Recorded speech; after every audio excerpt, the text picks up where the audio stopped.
Have you been aspiring to be a student of the prestigious Ahmadu Bello University Zaria to no avail? Worry no more, as you can gain entry through NTA Television College Jos, an affiliate of the renowned Ahmadu Bello University Zaria, where eligible candidates with a JAMB admissible scores of not less than 180 and 100 scores and with 5 credits O-level in social sciences including English and mathematics can turn their passion in broadcasting to profession by applying for a BSc in mass communication and MBTE approved innovation diploma courses in film and television production, broadcast journalism and television engineering respectively. The college, as a training herb with a pedigree of professionalism in the media space, also offers specialized courses in other related fields. For more information, visit our website at www.ntatvc.edu.ng or contact 080-33-834-343 and 080-69-809-897. Announcer Management.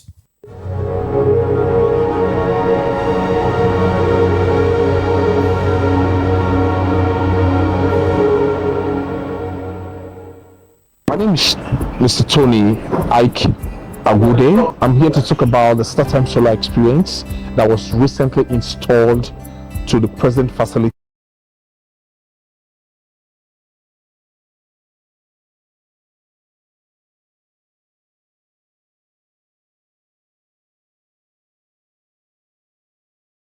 With them, where they formally installed the current inverter machine. The installation of this very inverter gave us a cut in our cost implications when it comes to the usage in power, both in PCN and also the diesel purchase to our generator.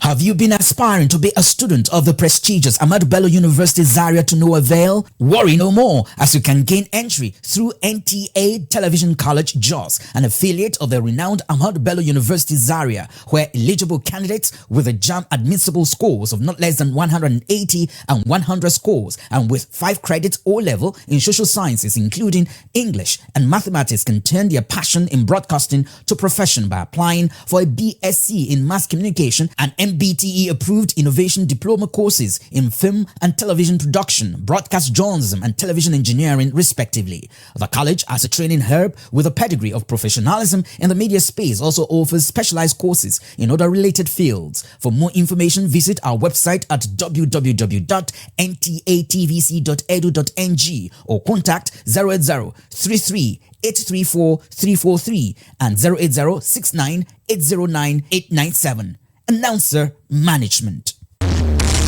Hotels abound everywhere, but when you're looking for a cozy, comfortable, luxury, and environment that will take you to the zenith of your expectations, A&T Residential Hotels is the place. The rooms are designed to be your home away from home. We have services, both bar, room, and kitchen are all 24 hours. We have an Olympic-sized swimming pool and our gym to keep your body fit. Our staff are excellent as they welcome you with royalty. Come shake your body as our nightclub opens every Friday with Asu Barbecue. Asuya joints available all day. We have a whole capacity of about 1,500 for your occasions. Welcome to A&T Presidential Hotels, Kilometer 5, Ilesha, Owo Expressway, Akure, Ondo State. Telephone 081-4633-5949 and 070-1222-6282. A&T Presidential Hotels. Comfort and class redefined.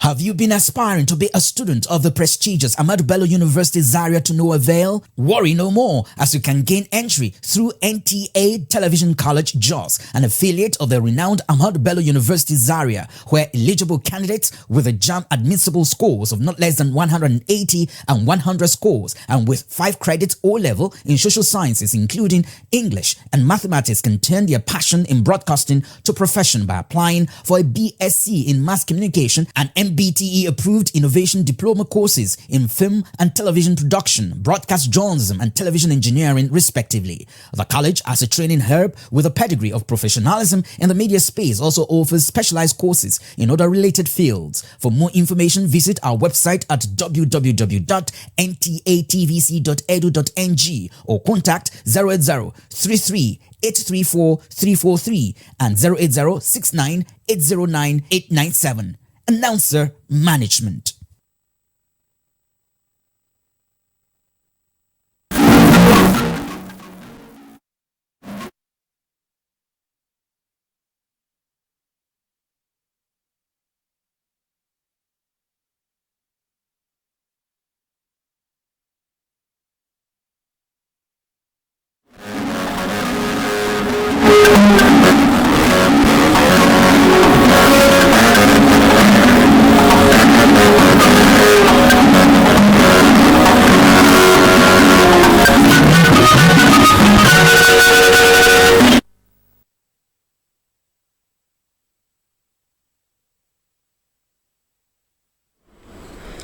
Good evening, and it's nice to have you join us on News Diary tonight. You are welcome. I am Tony Batire. News Diary is a compilation of fresh reports and some of the ones that made headlines in the course of the outgoing week. We'll go on a break. News Diary returns with the news of the day. Please stay with us.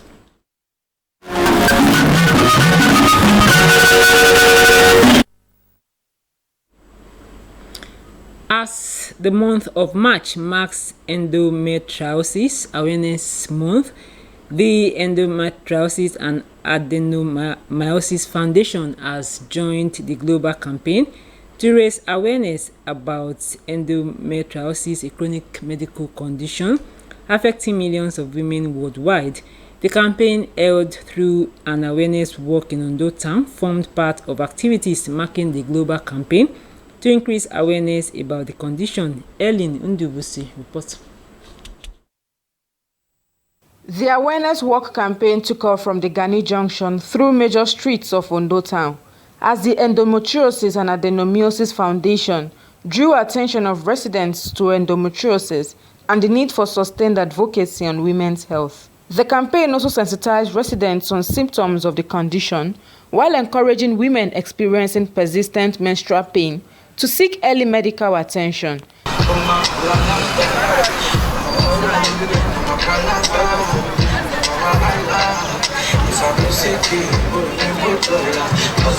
The campaign manager, Endometriosis and Adenomyosis Foundation, Leonard Odo, said the awareness campaign was born out of the need of the founder, Olabinkpe Fakponda, to see women suffering from the medical condition live their normal lives through clear and early diagnosis, having endured the condition herself for many years. EAF is able to educate people, to liberate ignorance. Tell people that there is a particular sickness known as endometriosis. And when this occurs, it does not really matter that the person is battling with menstrual cramp alone. So the first and the best thing to do is that such patients to visit the gynecologist. Our goal is to create awareness. And awareness is that both the educated and those that are educated, let them understand. That is why most of our campaigns will have 2 or 3 languages. We speak in English for those that are learned, go to those that are, and we now speak even in no dialects. So that's where we are, so people understand the purpose of the campaign and what is the way forward. Another member said the campaign is aimed at educating the public and reducing stigma surrounding the disease. It can lead to infertility, and by the time you've been in your husband's house for like 15, 16, 17, 20 years, I'm sure the lady will fall into depression. From depression, we know something else can happen.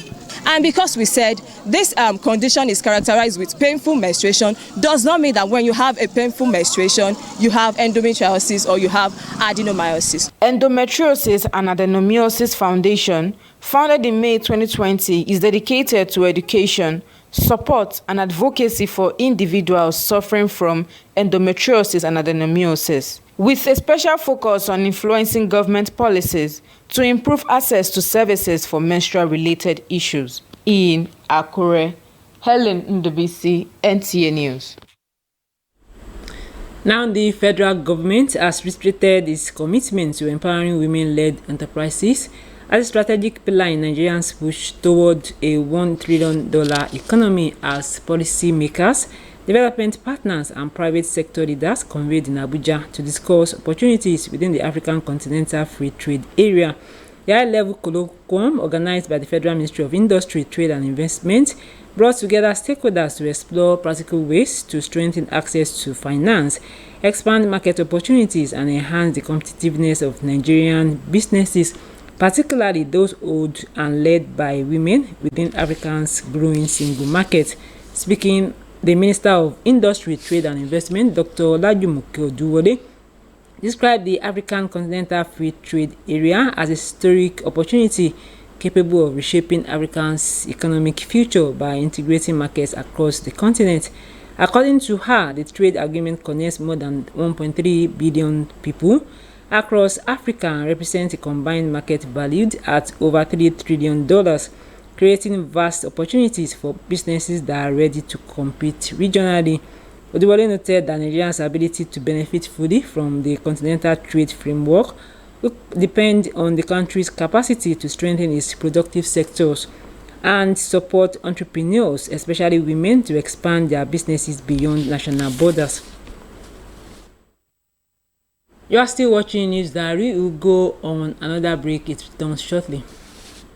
Have you been aspiring to be a student of the prestigious Ahmadu Bello University Zaria to no avail? Worry no more, as you can gain entry through Nta Television College Jos, an affiliate of the renowned Ahmadu Bello University Zaria, where eligible candidates with a JAMB admissible scores of not less than 180 and 100 scores and with 5 credits O-level in social sciences including English and mathematics can turn their passion in broadcasting to profession by applying for a BSc in mass communication and MBTE approved innovation diploma courses in film and television production, broadcast journalism and television engineering respectively. The college, as a training herb with a pedigree of professionalism in the media space, also offers specialized courses in other related fields. For more information, visit our website at www.ntatvc.edu.ng or contact 08033 834 343 and 080 69 809 897. Announcer Management.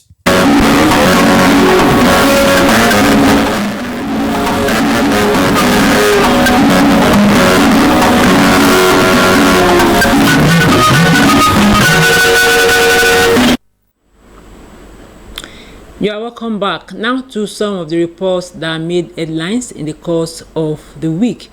A former member of the House of Representatives from Akoko Southwest, Akoko Southeast, Babatunde Kolawole, during the week emerged the new chairman of the All Progressives Congress APC in Ondo State. Babatunde emerged via a voice note after a unanimous agreement to adopt the consensus mode of election during the state congress of the party held at the International Center and Event Center, the Dome in Akure. Abiola Ariyo reports. The simultaneous senatorial accreditation of 5 delegates from each of the 203 wards, alongside statutory delegates across the 3 senatorial districts, proceedings moved to the next phase of the exercise, which is electing new party leaders through a structured democratic method known as consensus. I hereby declared winners, respectively as Ondo State executives. Congratulations. Ondo State Governor Lucky Aiyedatiwa, while addressing members, urged all party members to uphold unity, discipline, and internal democracy.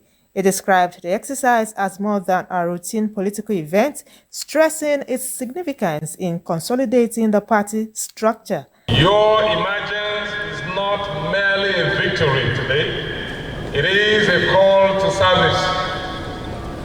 You must work tirelessly to strengthen our grassroots structures, mobilize support, deepen internal democracy, and consolidate our gains across the state. In his welcome address, the chairman of the Congress Committee, Ogona Obikwe, described the exercise as more than just an election, but a demonstration of progress, fairness, unity, and the growth of internal democracy within the party. He stressed that at the end of the exercise, all party faithful must work together in the overall interest of the party and the development of the state. To the aspirants, I commend their courage and commitment to serve. Leadership is a service, not entitlement. I urge you to conduct yourself with maturity, respect, and sportsmanship. Speaking on behalf of the executives, the new Ondo APC chairman, Babatunde Kolawole, expressed appreciation to the leadership and members of the party, noting that there was no winner or loser in the exercise. He assured that under his leadership, the party would remain united, organized, and committed to supporting the vision and policies of the current administration. For me, we're bringing unity to the table. We're bringing fairness. We're bringing development. We're bringing a strong and united party to the table. And for us as a party, these are some of the elements, these are some of the things we need to ensure that achieve the needed victory, especially at this critical time that we are preparing for elections. Other newly executives of the state APC include Olabamidele Olanubi as the deputy chairman, Alex Kalejaye as the secretary, Muide Adeyeluwa as the publicity secretary, and 33 others in Akure. Abiola Rio, NTA News. The Federal University of Technology Akure Teaching Hospital during the week reaffirmed its commitment to transform the hospital into a leading tertiary medical center, thereby expanding access to quality healthcare for all. The Chief Medical Director of the hospital, Professor Olusegun Ojo, stated this at the press conference to mark the first year anniversary of the establishment of the hospital in Akure.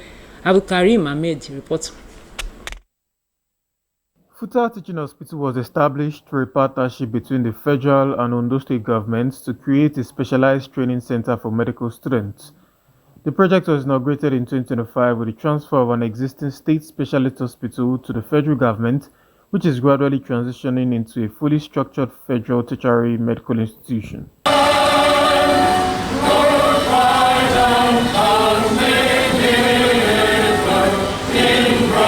Chief Medical Director of Futa Teaching Hospital, Professor Olusegun Ojo, said the first year was focused on building a strong administrative and operational framework for the hospital, noting that major achievements including the signing of a Memorandum of Understanding with the Ondo State Government, verification of existing staff, establishment of the management team, and the creation of new departments and operational units were recorded.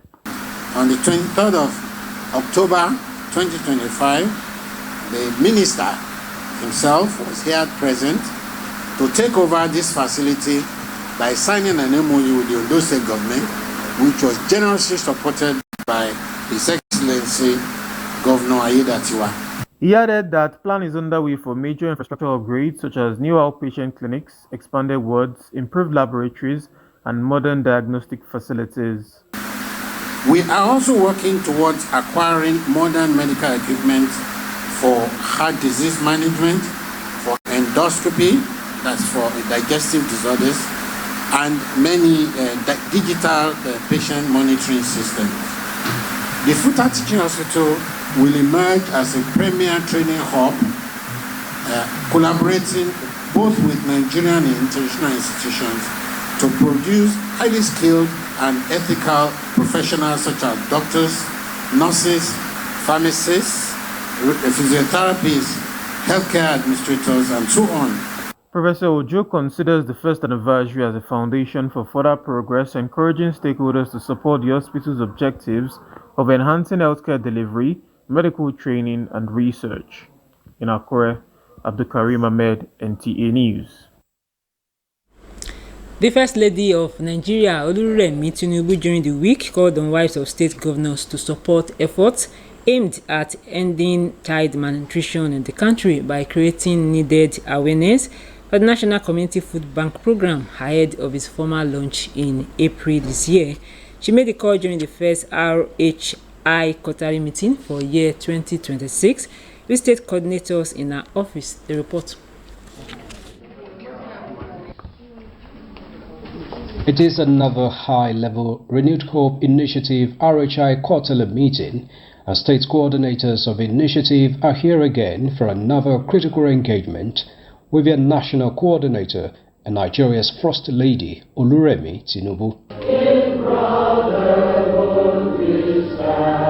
Addressing child malnutrition through the launch of a National Community Food Bank program is the top agenda of a meeting, and despite the collaboration that gave birth to the intervention, getting the buy-in of state coordinators remains crucial for a successful launch of a program scheduled for April in Borno State.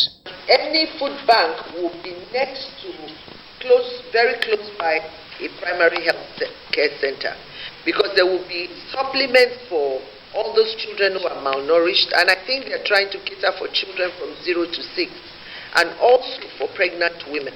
She says disbursement of $250 to 71 beneficiaries of MEC Foundation Educating Linda program, nominated by the state's governor's wives, is ongoing, while additional 21 digital learning centers are slated to be inaugurated in 2026 in order to expand the frontiers of digital literacy among women and youth. This year in 2026, 12 experience centers will be in the following states: ICT Experience Centers, Zamfara, Niger, Ondo, Rivers, Borno, Adamawa, Oshun, Yobe, Imo, Edo, Katsina, and Nasarawa. The unfolding year would not be without the regular RHI intervention programs, including disbursement of 1 million naira scholarship to RHI scholars, 200,000 naira each to 250 elderly per state, and the FCT, as well as food distribution to states. Outside the hall, where she addressed the media, the First Lady emphasized the need for coordinators at sub-national level to replicate and follow up on crucial RHI interventions in their respective states. I've not started campaigning yet. We are still working. Whatever we are doing is what we expect the electorate to expect from us. So we are showing that, and I believe all of us, that's where we are. We are on the same page when it comes to that. A closed-door session of a meeting is expected to consider progress reports from states on ongoing programs, including the RHI Green Nigeria Challenge and the launch of endowment clubs and societies in the states. Exorbitant fees charged for some external examinations, as well as the need to advance digital education in those states, were among issues raised during the week at the town hall meeting convened by the State Ministry of Education, Science and Technology. The event held in Akure, which was the first of its kind, brought together major stakeholders in the education sector to deliberate on ways to improve teaching, learning, and administration of schools in the state. Abiola Ariyo reports. Seated in this hall are key stakeholders in the education sector of Ondo State, including representatives of SUBEB, ANCOPS, NUT, PTA, NAOS, NAPS, and non-government organizations, among others. The gathering provided an opportunity to assess the contributions of the present administration to the education sector, which stakeholders say has witnessed notable improvements in recent years. Government alone cannot fund education. Government alone cannot move education forward, but it requires the effort of all stakeholders. All schools, both private and public, must comply with the rules and regulations that guide the running of schools in the state.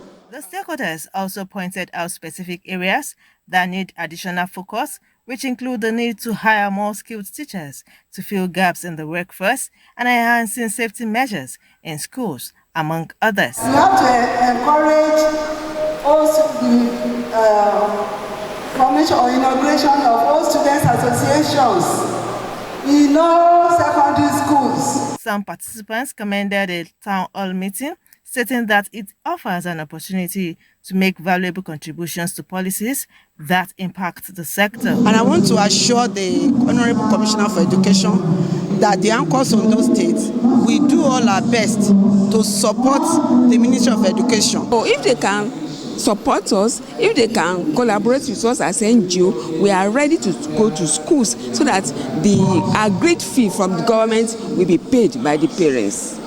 There is need for government to be more proactive on the issue of security in this state, especially in our schools. A communique was issued at the end of the meeting, highlighting key resolutions and recommendations aimed at strengthening the education sector and enhancing the quality of service delivery in schools across the state. In Akure, Abiola Ariyo, NTA News. President of Caribbean Maritime University, Kingston, Jamaica, Professor Andrew Spencer, during the week, said designing a successful blue economy in Nigeria requires bringing small and medium enterprises, SMEs, into the fold as active participants rather than peripheral beneficiaries. He stated this at the 9th convocation lecture of Olusegun Agagu University of Science and Technology, Okitipupa. Kayode Olorundare reports. Show that the blue economy is emerging on the global scene as a powerful and persuasive new concept for sustainable development based on economic activities associated with the ocean. In Nigeria, stakeholders say the blue economy ambition will succeed only if it is matched by deliberate investment in maritime education and skills development. The guest lecturer, Professor Andrew Spencer, represented, says the maritime education must be industry-aligned. Blue economy, it is to create career in different areas of our operations. And when we say the blue economy, we're not limiting ourselves just to the ocean alone. There are countries without ocean, but they have lakes, they have rivers. It is still marine. But the degree of activities in lakes and in rivers may not be as much as what we do at sea, because we use sea to carry goods, which represents probably 85% of goods that go to many countries. We believe that Osusutech is strategically positioned, not just in Ondo State, but in Nigeria, to take advantage of the sea. And it came up in my presentation. The deep sea port that is to be developed here in the south is going to be a game changer, not only for Ondo State, but also for Nigeria on a whole. So how can Nigeria benefit from the good that we are doing in the Caribbean and the mistake that we have made? The Vice-Chancellor, Temi Ologunrisha, described the lecture as apt because Nigeria has a great asset that needs to be tapped to develop the economy. The man has given us the blueprints, has provided the roadmap, how they did it in the Caribbean, and how Nigeria can also follow that footpath to become great in harnessing blue economy for development. We should implement some of the policies said, and even invite people like Professor Ajaguna, who is a professor of blue economy, to help us to develop our blue economy strategy in bringing about development in Nigeria.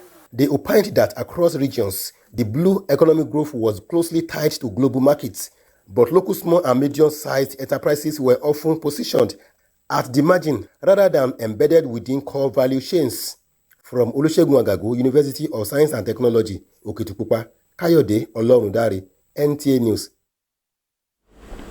Women of Ondo State during the week observed an interdenominational prayer session seeking stability, peace, tranquility, and sustainable development for the state and the nation at large. The gesture was at the instance of the Ondo State Ministry of Women Affairs and Social Development. Ellen Ndubusi reports.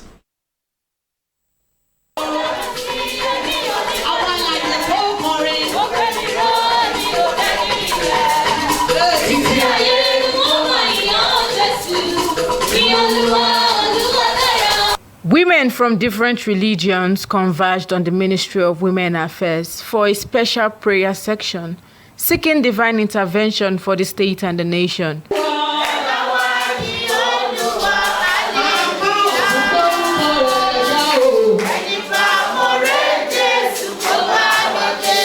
Prayers were offered for peace, stability, and the well-being of the governor and other political leaders, with emphasis on the critical role of women in promoting unity and upholding moral values in society.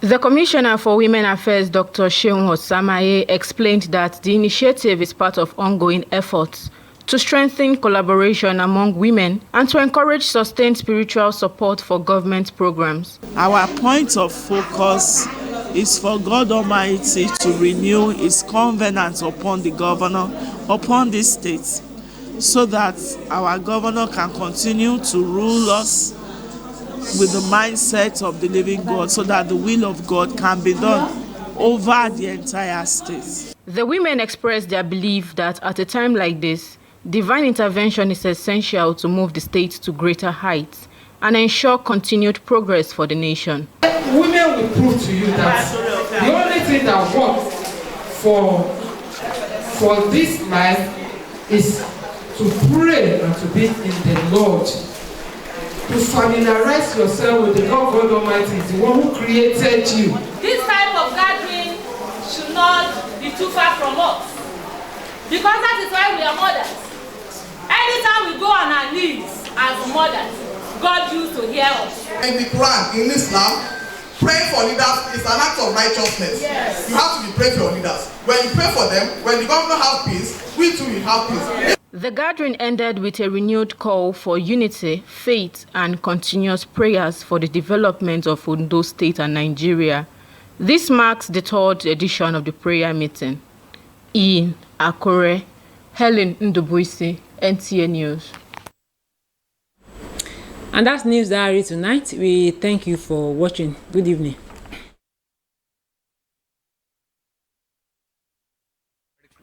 A place easily accessible in a serene environment with